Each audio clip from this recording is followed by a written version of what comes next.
છે યુવા વિદ્યાર્થીઓ એને ગાંધીનગર પોલીસ તરફથી સૂચના વિનંતી છે કે તમારા અભ્યાસમાં કોઈ ખલેલ ના પહોંચે તેની અમે કાળજી રાખીશું, પણ બિનજરૂરી કોઈ પણ જે અહીં યુવા વિદ્યાર્થીએ બહાર આટાફેરા ન કરવા અને ઊભા ન રહેવા. જે લોકો અહીં હાજર નથી એ લોકોને તમે તમારામાંથી સૂચના આપી દેજો, જે ભાઈબંધો હોય એમને. બરાબર?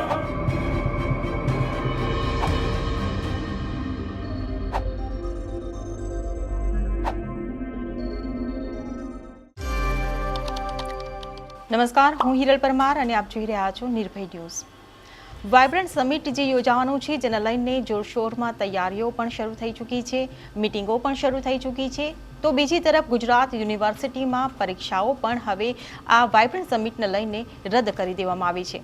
વાયબ્રન્ટ સમિટમાં વિદ્યાર્થીઓ નડતરરૂપ ન થાય તેને લઈને સરકારનો એક આદેશ આવ્યો છે, જેને લઈને ગાંધીનગરમાં મધ્યસ્થ લાઇબ્રેરીમાં એક ટ્રાફિક જવાન વિદ્યાર્થીઓને ધમકાવી રહ્યા છે, ખખડાવી રહ્યા છે કે આ વાયબ્રન્ટ સમિટમાં તેઓ કોઈ પણ રીતે નડતરરૂપ ન બને.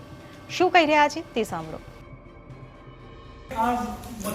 આજે સરકારી લાઇબ્રેરીની અંદર અભ્યાસાર્થે જે તમામ આવેલા છે જે યુવા વિદ્યાર્થીઓ એને ગાંધીનગર પોલીસ તરફથી સૂચના વિનંતી છે કે તમારા અભ્યાસમાં કોઈ ખલેલ ના પહોંચે તેની અમે કાળજી રાખીશું, પણ બિનજરૂરી કોઈ પણ જે અહીં યુવા વિદ્યાર્થીએ બહાર આટાફેરા ન કરવા અને ઊભા ન રહેવું.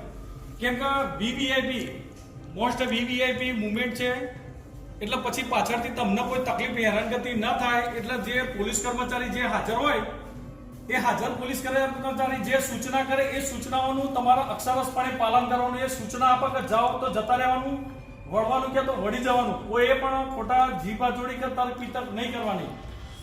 કેમ કે આ વર્લ્ડ લેવલના બધા માણસો અહીં આપણા મહાનુભાવો આવવાના છે, એટલે આપણે એમના વ્યવસ્થામાં સુરક્ષા સલામતીના કારણોસર સૂચના આપવામાં આવે છે. જે લોકો હાજર નથી એ લોકોને અન્ય લોકો સૂચના કરી દેશે, પછી પાછળથી કોઈ પૂછપરછ થાય, ઇન્ક્વાયરી થાય ને તમારો સમય બગડે, ડિસ્ટર્બ થાવ, ટેન્શનમાં આવું. એના કરતાં ધ બેસ્ટ કે જે અમે સૂચના આપી છે એ સૂચના અનુસાર તમારે આવી સીધા શાંતિથી આવી જવાનું, વાંચી કરે પરત થઈ જવાનું રહેશે. જે લોકો અહીં હાજર નથી એ લોકોને તમે તમારામાંથી સૂચના આપી દેજો, જે ભાઈબંધો હોય એમને. બરાબર?